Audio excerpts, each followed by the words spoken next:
स्वागत करते हैं ईवीएस समाधान के एक और लेक्चर में आप सभी का। और जो हमारा चल रहा था सेमेस्टर फर्स्ट सेमेस्टर की बात करें पेपर सेकंड की बात करेंगे। यूनिट नंबर 1 यूनिट नंबर 2 हमारे चल रही थी। आज हम जो बात करने वाले हैं बात करेंगे त्रिविम समवेताओं की बात करने वाले हैं। इसकी बात करेंगे त्रिविम समवेताओं की बात करने वाले। देखिए जब हम त्रिविम समवेता की बात करेंगे इसके अंतर्गत क्या होता है, संरचना बंद और क्या होती है समान होती है, परंतु इनके अंदर क्या होता है जो 3D आकाशीय व्यवस्था क्या होती है भिन्न भिन्न होती है। समान क्या होगा इसके अंतर्गत संरचना बंद और असमान क्या होंगे इसके अंदर त्रिविम व्यवस्था। समान तो इसके अंदर संरचना में बंद होते हैं, जबकि असमान क्या होते हैं इसके अंदर त्रिविम व्यवस्था होते हैं। इस प्रकार की योगी क्या कहलाते हैं त्रिविम समावी इस घटना को क्या कहते हैं त्रिविम समावेता।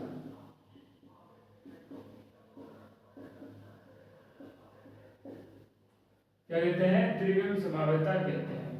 त्रिविम समावेता को पता है दो भागों में विभाजित हो रही थी, समरूपी विन्यासी। कैसे हो रही थी समरूपी और विन्यासी। विन्यासी वापिस दो प्रकार से विभाजित हो रही थी, एक प्रकाशिक और एक ज्यामितीय समावेता। एक प्रकाशिक समावेता और ज्यामितीय समावेता की हो रही थी। अब जो हम बात करेंगे प्रकाशिक समावेता की बात करेंगे, इसी करेंगे प्रकाशिक समावेता। जब हम प्रकाशिक समावेता की बात करते हैं तो इसके अंतर्गत अगर बात करोगे संरचना भौतिक व रासायनिक गुण तो भिन्न होते हैं, जो समान होते हैं, परंतु प्रकाशीय गुण इसके अंदर क्या होते हैं भिन्न भिन्न होते हैं। प्रकाशीय गुण क्या होते हैं इसके अंदर भिन्न भिन्न होते हैं। इस प्रकार की योगी क्या कहलाती है प्रकाशिक समावेश। ये घटना क्या कहलाती है प्रकाशिक समावेता। इसकी बात करोगे इसमें समान क्या है संरचना है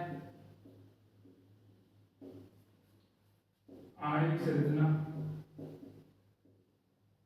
रासायनिक व भौतिक गुण।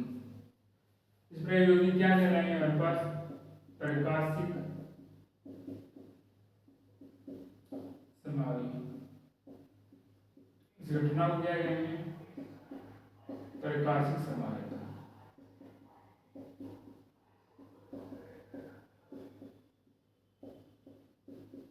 इस घटना को क्या कहते हैं प्रकाशिक समावेता कहते हैं। जब प्रकाशिक समावेता की बात करते हैं ये भी दो प्रकार से समावेता दर्शाते हैं, ठीक है। अगर कोई भी प्रकाश समतल ध्रुवित प्रकाश को, किसको समतल ध्रुवित प्रकाश को दो दिशाओं में घुमाता है। अगर समतल ध्रुवित प्रकाश को किस दिशा में घुमाते दक्षिण, या इसको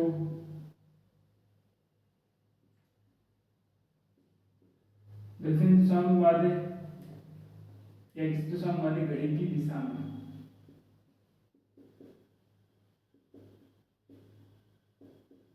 उसको आप क्या कहोगे उसे कहेंगे दक्षिण ध्रुवण कुंडक, या इसका एक नाम होता है डी या इसका नाम होता है प्लस, ठीक है। अगर कोई प्रकाश समतल ध्रुवित प्रकाश को तल, ठीक है, समतल ध्रुवित कोई प्रकाश है, तल को क्या करते हैं तल को अगर इसमें घुमा दें बाईं ओर, ठीक है, घड़ी की विपरीत दिशा में,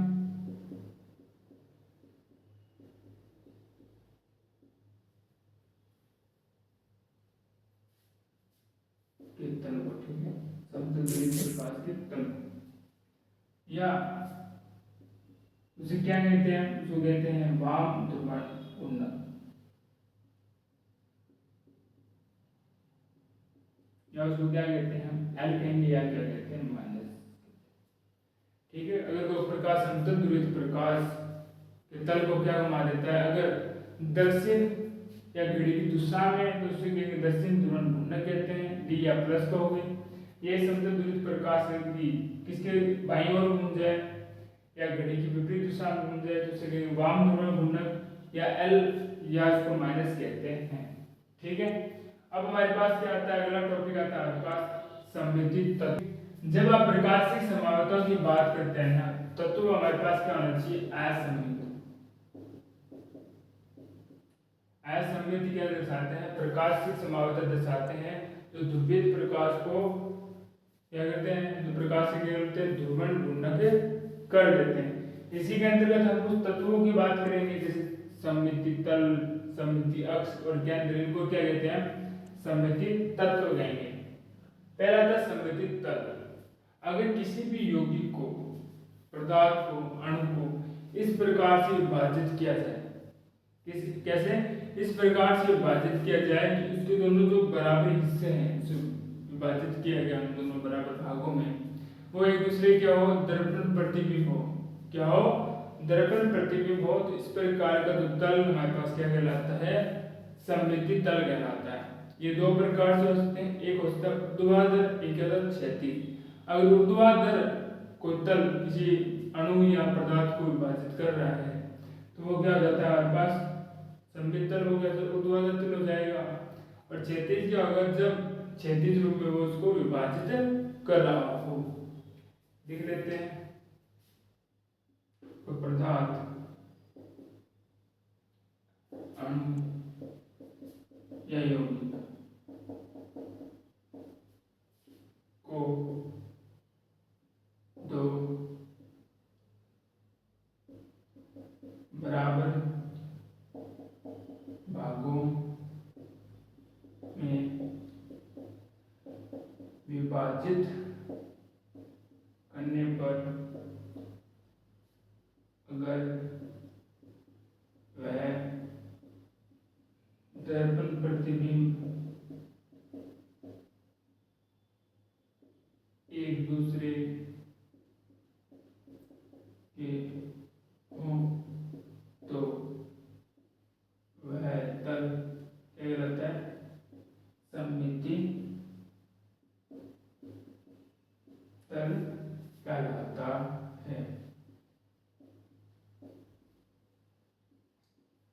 ठीक है, कुछ एग्जाम्पल समझ लेते हैं। जैसे ये हमारे पास ये रहा, इस ए को हम किससे विभाजित करते हैं, ऊर्ध्वाधर तल से। ये रहा इसका ऊर्ध्वाधर रेखा के द्वारा इसको विभाजित कर रहे हैं। ठीक है, ये देखोगे ना, ये दो बराबर भागों में विभाजित हुए हैं तो एक दूसरे के दर्पण प्रतिबिंब है। इसी प्रकार से बी को देख लीजिए,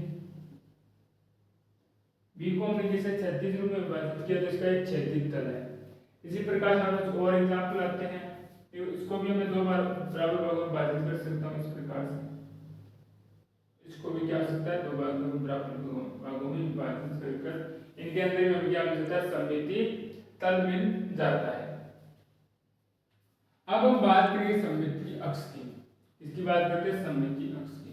तो किसी यौगिक पदार्थ का वह अक्ष जिसको क्या होता है, घुमाने पर उन्हें उसका जो विन्यास है, जैसे संरचना थी वैसी प्राप्त हो जाती है, और वो क्या होते हैं, एक दूसरे पर अध्यारोपित हो सके। क्या हो सके, एक दूसरे पर अध्यारोपित हो सके, तो उसे क्या बोलते हैं, हम सममिति अक्ष कहते हैं। देखिए, सममिति तल को हम सिग्मा के द्वारा दर्शाते हैं, जबकि इसको सी एन के द्वारा दर्शाते हैं। सी का अर्थ होता है यहाँ पर साइन किल। क्या होता है, साइन किल को। देखिए, जब हम किसी यौगिक या तत्व को 360 डिग्री घुमाते हैं, कितना घुमाते हैं, 360 डिग्री घुमाएंगे तो उसका वह पुनः जो मूल रूप था वही में प्राप्त हो जाता है। यहाँ पर n की वैल्यू क्या हो सकती है, 1 2 3, इसको Cn के द्वारा दर्शाते हैं। ठीक है, अगर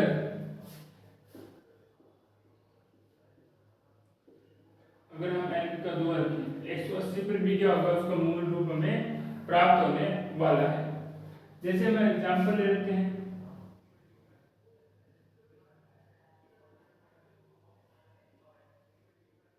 H3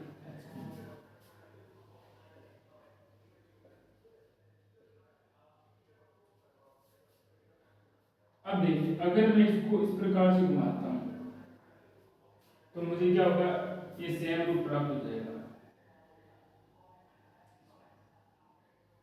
ठीक है, अब इसके अंदर यदि दो बातें आती, अगर यहाँ पर n का मान 0 हो, n का मान 0 हो तो उसको थोड़ा सा ही घुमाने पर हमें क्या होता है, जो उसका समरूप रूप है प्राप्त हो जाता है। परंतु अगर n का मान कहीं पर 1 हो तो उसका जो मूल रूप है वही प्राप्त हुआ, इसके अलावा कोई दूसरी संरचनाएं हमें प्राप्त नहीं होती है। देखिए जो हम बात करेंगे सममित केंद्र की बात करेंगे। देखिए जब कोई पदार्थ या अणु को उसके केंद्र से काल्पनिक रेखाओं के द्वारा क्या किया जाता है, विभाजित किया जाता है। ठीक है, जब काल्पनिक रेखाएं किसी पदार्थ या अणु के केंद्र से खींची जाती है तो उस केंद्र से अगर परमाणु की के चारों ओर समान दूरी मिल रही है तो वो क्या कहलाता है, सममित केंद्र कहलाता है। क्या हो, अगर मैं किसी अणु की बात करूं, अणु या कोई पदार्थ के केंद्र से काल्पनिक रेखा खींची जाए तो केंद्र व परमाणु के मध्य दूरियां समान प्राप्त हो तो क्या कहलाता है, सममित केंद्र कहलाता है। देखिए उदाहरण की बात करते हैं, देखो इस प्रकार से ऐसे लेते हैं,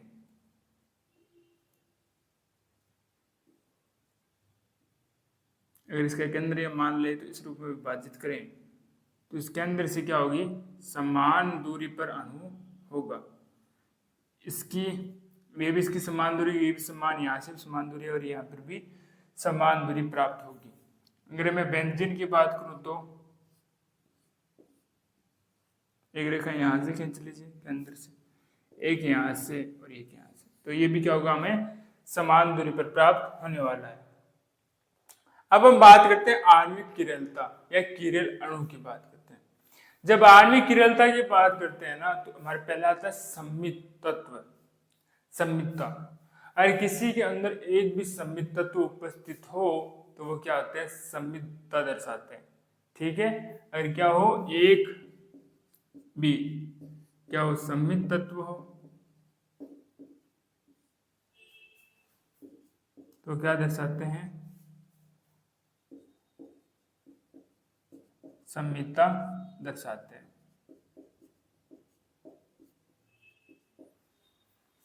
ठीक है, एक भी सम्मित तत्व उपस्थित हो तो, अगर एक भी ना हो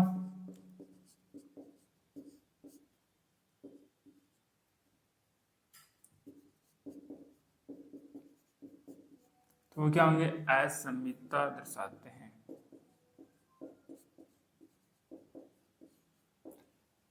ठीक है, अब देखिए जो एक भी जिसके अंदर सम्मित तत्व सम्मितता दर्शाएंगे, जो सम्मितता दर्शाते हैं वो प्रकाशिक संभाव्यता नहीं दर्शाएंगे,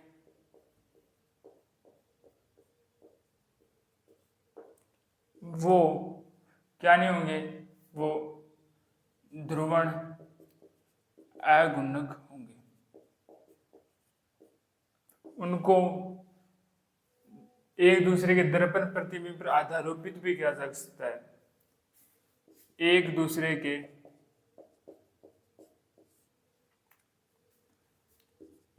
दर्पण प्रतिबिंब पर क्या किया जाता है, अध्यारोपित। ठीक है, अगर इनमें से कोई भी एक गुण हो, अगर वो धुनक अगुणक हो या एक दूसरे दर्पण प्रतिबिंब अध्यारोपित किया जा सकता हो या उसके अंदर कोई भी सम्मित तत्व हो तो वो क्या नहीं दर्शाए, प्रकाशिक संभाव्यता नहीं दर्शाएंगे, साथ में ही वो ध्रुवक गुणक भी नहीं दर्शाने वाले हैं। अगर हम बात करें कि किसी के अंदर क्या हो, एक भी संमित तत्व ना हो, साथ में वे एक दूसरे क्या हो, दर्पण प्रतिबिंब अध्यारोपित नहीं होते हो,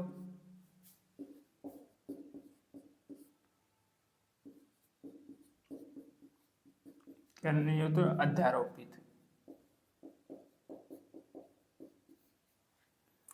ठीक है, साथ में वो क्या होते हैं, ध्रुवक गुणक होते हैं, ध्रुवण गुणक होते हैं।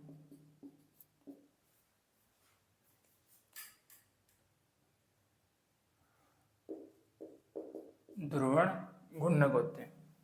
ठीक है, इस प्रकार के यौगिक क्या दर्शाते हैं, प्रकाशिक समावेशता।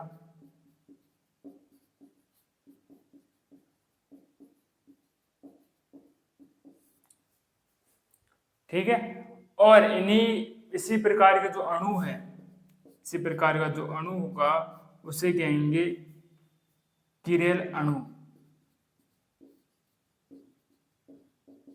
और इसके जो गुण होता है, ये दर्शाने का गुण, ये कहलाता है हमारे पास आणविक किरलता।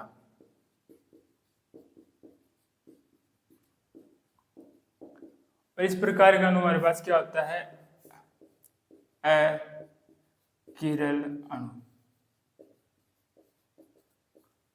इस प्रकार का अणु मेरे पास क्या होता है, अकिरल अणु होता है। ठीक है, इसको थोड़ा और देखें ना, कि इसका सबसे अच्छा एग्जांपल है हमारे पास, ये हमारे दोनों जो हाथ है वो, ये हमारे देखिए जो हाथ है ना, हाथ वो एक दूसरे होते हैं दर्पण प्रतिबिंब है।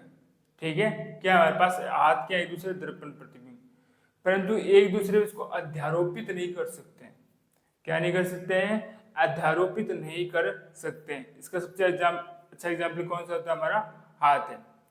ठीक है, और थोड़ा इसके बारे में और अच्छे से बात करें तो क्या होता है, अगर किसी भी कार्बन की चारों संयोजकताएं क्या हो, भिन्न भिन्न हो, चारों संयोजकताएं क्या हो, भिन्न भिन्न हो, तो वो होते हैं किरल अणु होते हैं, और वो आणविक किरलता दर्शाते हैं। ठीक है, अगर किसी के अंदर चारों संयोजकताएं एक भी संमित तत्व उपस्थित भी ना हो, फिर भी चारों संयोजकता उसकी भिन्न भिन्न नहीं है, तो भी वो क्या होते हैं, असम्मित ही होंगे। ठीक है, और वो क्या कहलाएंगे, सॉरी सम्मित होंगे, और वो किरलता नहीं दर्शाएंगे। किसी के अंदर एक किरल के अंदर है, परंतु चारों संयोजकताएं उसकी भिन्न भिन्न नहीं है, तो वह अकिरल होंगे। और किसी किरल जो कार्बन है उसकी चारों संयोजकताएं भिन्न भिन्न हैं, तो वो क्या कहलाते हैं, हमारे पास किरल अणु कहलाते हैं। जैसे एक बात करें इसकी, अगर मैं इससे जोड़ दूं, Br जोड़ देता हूँ, ए जोड़ देता हूँ मैं हाइड्रोजन, एक से जोड़ देता हूँ OH, और इससे एक क्या जोड़ता हूँ Cl, या आप इसके साथ जोड़ दीजिए CH3। तो इस प्रकार का यौगिक, ये जो कार्बन है इसे बोलते हैं किरल कार्बन कहेंगे, और इस प्रकार के यौगिक क्या कहलाता है, किरल अणु कहलाता है।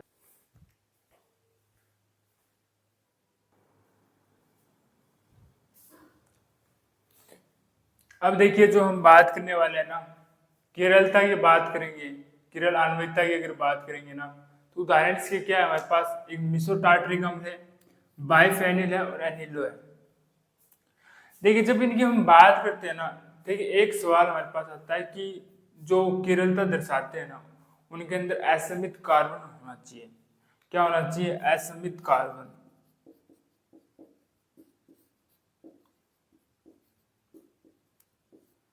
परंतु आवश्यक नहीं है, ये आवश्यक नहीं है कि असमित कार्बन ही हो, क्योंकि यह बिना असमित कार्बन के भी क्या दर्शा सकते हैं? प्रकाशिक संभाव्यता।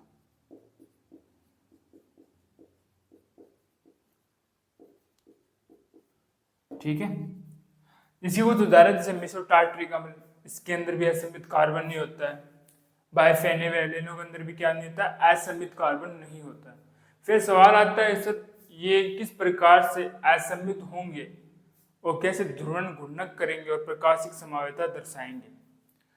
देखिए इनके अंदर कोई असमित कार्बन तो नहीं होता, परंतु जब आप इन यौगिकों को लोगे ना तो बराबर तलों में विभाजित करोगे। इनकी संरचना आपको स्क्रीन पर दिखा दीजिए। ठीक है, तो बराबर भागों में विभाजित करोगे ना तो इनके अंदर कोई भी समित तल नहीं मिलेगा आपको। दो भागों में विभाजित कर दोगे ना, तरीका है इनका देखना।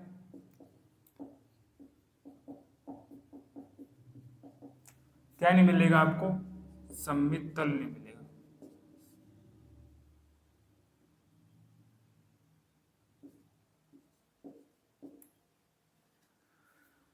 क्या नहीं मिलेगा? समित तल नहीं मिलेगा। ठीक है, दूसरा अगर आप इनका दर्पण प्रतिबिंब करोगे क्या नहीं होगी? अध्यारोपित नहीं होगी।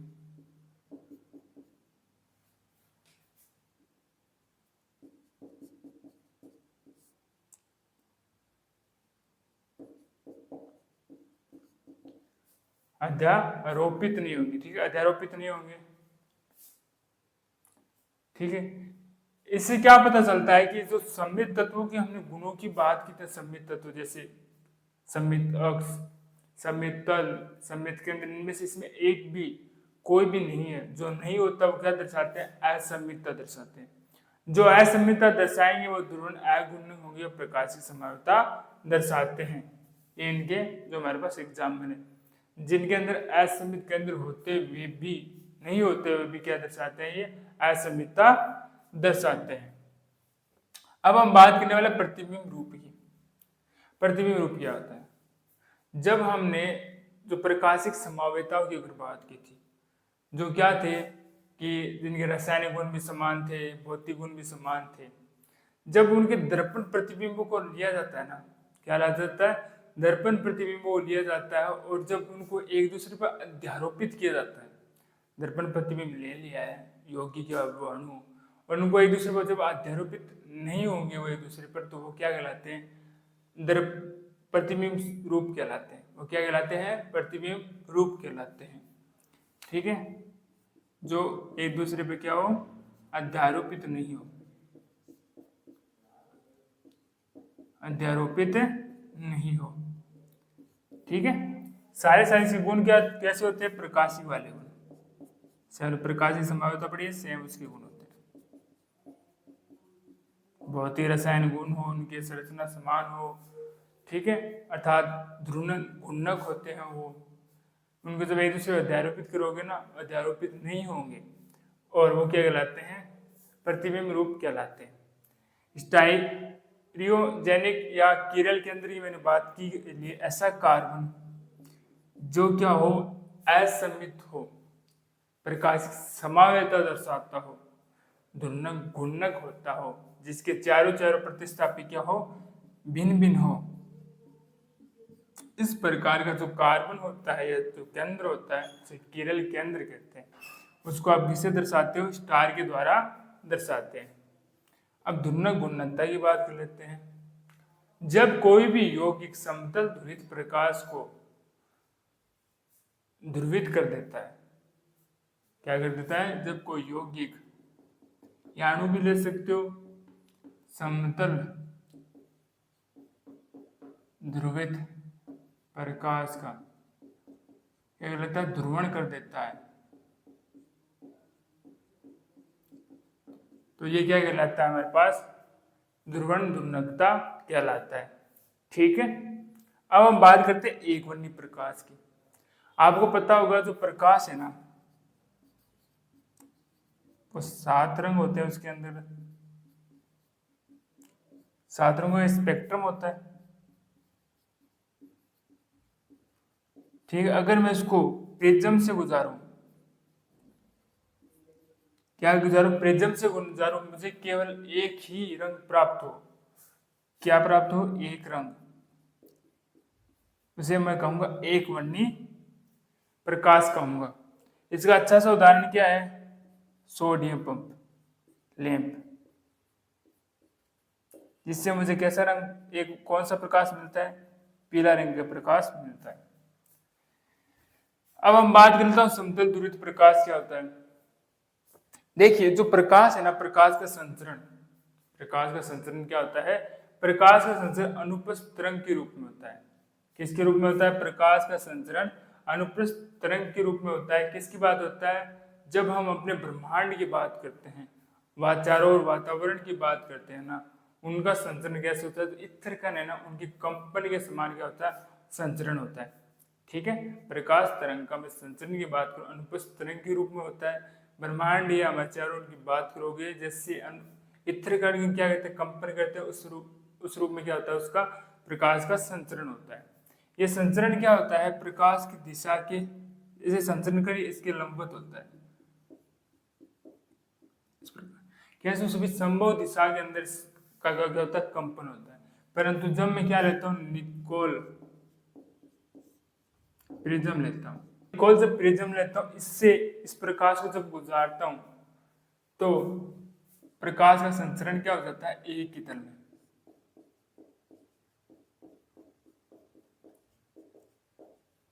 प्रकाश का संचरण क्या हो जाता है? एक ही तल में हो जाता है। इस प्रकार का प्रकाश मेरे पास क्या कहलाता है? समतल ध्रुवित प्रकाश कहलाता है। इस प्रकार का प्रकाश मेरे पास क्या कहलाता है? समतल ध्रुवित प्रकाश कहलाता है। और इस प्रकार का जो तल होता है, इस प्रकार का जो तल होता है वो क्या कहलाता है? ध्रुवण तल कहलाता है। जो यौगिक या अणु क्या करते थे? प्रकाश को समतल ध्रुवित कर देते हैं, उसको ध्रुवक कहते हैं। उसके क्या कहेंगे हम? ध्रुवक कहते हैं। अब मैं क्या करता हूं? जब समतल ध्रुवित प्रकाश को जलीय विलयन के अंदर डालता हूं, ठीक है, समतल ध्रुवित जलीय विलयन के अंदर मैंने डाला, डालने पर क्या होता है? ये हमें दो प्रकार के प्राप्त होंगे। या तो इसको क्या कर देंगे, ये घड़ी की दिशा में दक्षिण ओर मोड़ देंगे, तो ये क्या कहलाते हैं? दक्षिण ध्रुवण घूर्णक कहलाते हैं, जिसको डी या प्लस के रूप में लिखोगे। अगर इसकी विपरीत बाईं ओर घड़ी की विपरीत दिशा में इसको समतल ध्रुवित प्रकाश को घुमा देगा ये जलीय विलयन, उसको हम क्या कहेंगे? -L या वाम ध्रुवण घूर्णक कहते हैं। क्या कहते हैं उसको? वाम ध्रुवण घूर्णक कहते हैं। ठीक है, अब क्या होता है? ये जो समतल ध्रुवित प्रकाश है ना, कुछ कारकों पर निर्भर करता है, उनकी हम बात करेंगे। एक बार आप इतना नोट डाउन कर लीजिए।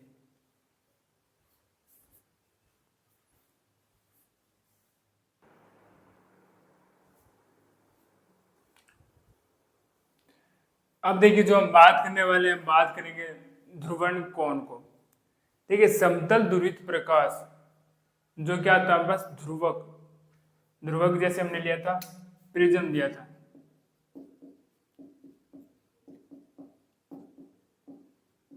ठीक है, जो क्या था? हमारे पास ध्रुवक था।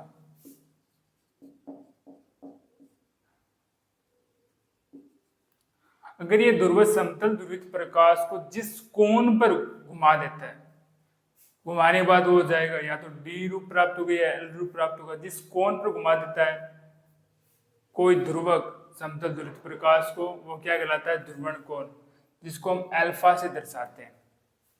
किससे दर्शाते हैं हम? अल्फा से दर्शाते हैं। अब देखिए इसको प्रभावित करने वाले कारकों की बात करोगे, समतल ध्रुवित प्रकाश को प्रभावित करने वाले कारक,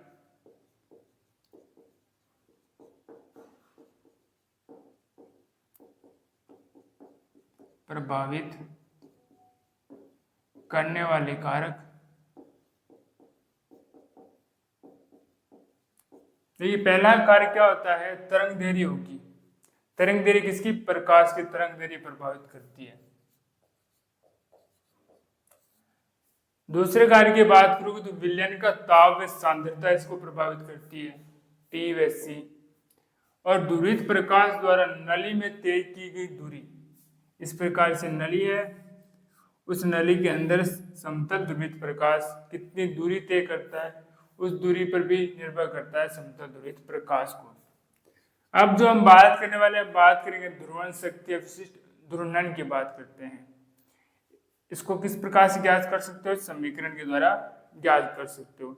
ये क्या होता है? प्रेक्षित घूर्णन अल्फा और डेसीमीटर में प्रकाश के मार्ग की दूरियां L गुणा सांद्रता की बात करेंगे।